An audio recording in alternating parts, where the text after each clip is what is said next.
तभी उसकी नजर एक झोपड़ी पर पड़ी, जिसके बाहर एक बूढ़ा व्यक्ति बैठा हुआ था। मोहनलाल झोपड़ी के पास चला गया।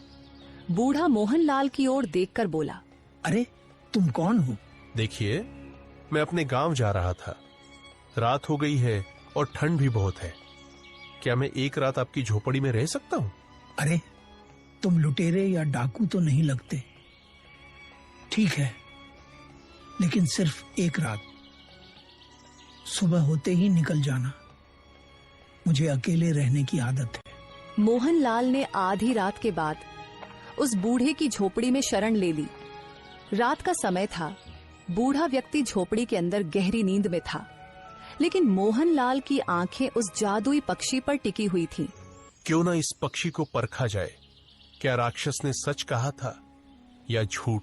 मोहनलाल ने पक्षी से कहा, क्या तुम सच में मुझे धन दे सकते हो? अगर हाँ तो मुझे दिखाओ। मांगो, तुम क्या चाहते हो? जो भी बोलो मैं वो दे दूंगा। अरे ये तो वास्तव में बोलता है। मतलब कि राक्षस सच कह रहा था। मैं इससे कुछ मांग कर देखता हूँ। देखो, मुझे 10 सोने के सिक्के चाहिए। पक्षी की आंखों से रंग बिरंगी किरणें निकलने लगी और 10 सोने के सिक्के प्रकट हो गए। अरे ये तो सच में बड़ी बात है। राक्षस ने बिल्कुल सही कहा था। कल जब राधा ये देखेगी तो बहुत खुश होगी। उसकी खुशी का कोई ठिकाना नहीं होगा। मैं भी धनवान हो जाऊंगा और फिर किसी गरीब को कोई परेशानी नहीं आने दूंगा। ये पक्षी मेरी किस्मत बदल देगा। बस अब कोई मुश्किल नहीं रहेगी। मोहनलाल गहरी थकान से सो गया था। वह खुश था कि कल सुबह वह अपने गांव वापस जाएगा और राधा को सब कुछ बताएगा। लेकिन वह बुरा आदमी पूरी तरह से सोया नहीं था। वह चुपचाप उसकी बातें सुन रहा था। ये तो चमत्कारी पक्षी है, क्यों ना इसे चुरा लूं? ये मेरे बहुत काम आएगा। बुजुर्ग व्यक्ति ने झोपड़ी के पीछे पक्षी को एक टोकरी में छिपा दिया। सुबह जब मोहनलाल जागा, वह पक्षी को न पाकर बुजुर्ग व्यक्ति से बोला, अरे मेरा पक्षी कहाँ गया? तुम्हारा पक्षी तो उड़ गया। मोहनलाल को शक होने लगा।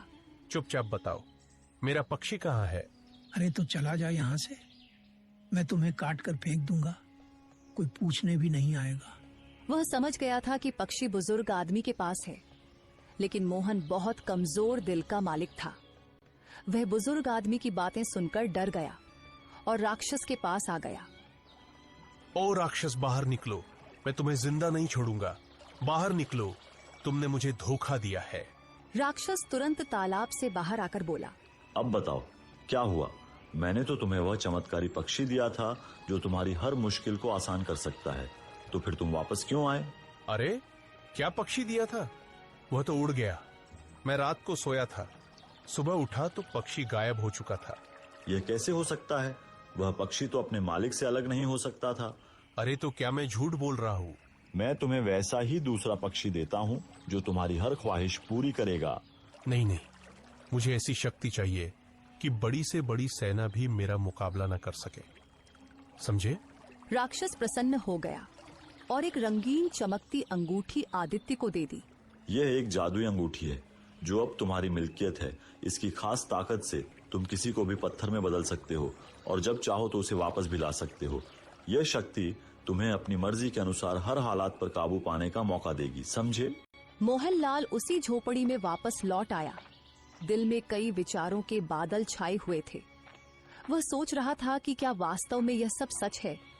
क्या यह अंगूठी सच में इतनी शक्तिशाली है?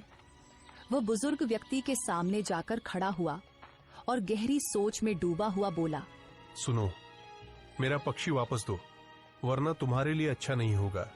मैं आखिरी बार कह रहा हूँ। अरे लगता है कि तुम ऐसे नहीं मानोगे। रुक जाओ, मैं तुम्हें बताता हूँ। बुजुर्ग की यह बात सुनकर मोहनलाल ने अंगूठी से कहा, लालची बूढ़े को अभी पत्थर बना दो। मोहनलाल के ये कहते ही बूढ़े का शरीर पत्थर में बदलने लगा। वह डर गया और कांपते हुए बोला, माफ कर दो, मैं लालच में आकर उसे चुरा लिया था।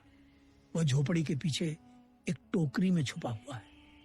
मुझे माफ कर दो, मैं दोबारा कभी ऐसा नहीं करूंगा। मोहनलाल ने तुरंत झोपड़ी के पीछे जाकर उस टोकरी को खोल लिया। वह पक्षी वहीं था। मैं बताने ही वाला था कि वह बुजुर्ग क्या करने वाला है, लेकिन तुम सो गए। मुझे तो याद ही नहीं रहा कि तुम भविष्य भी बता सकते हो।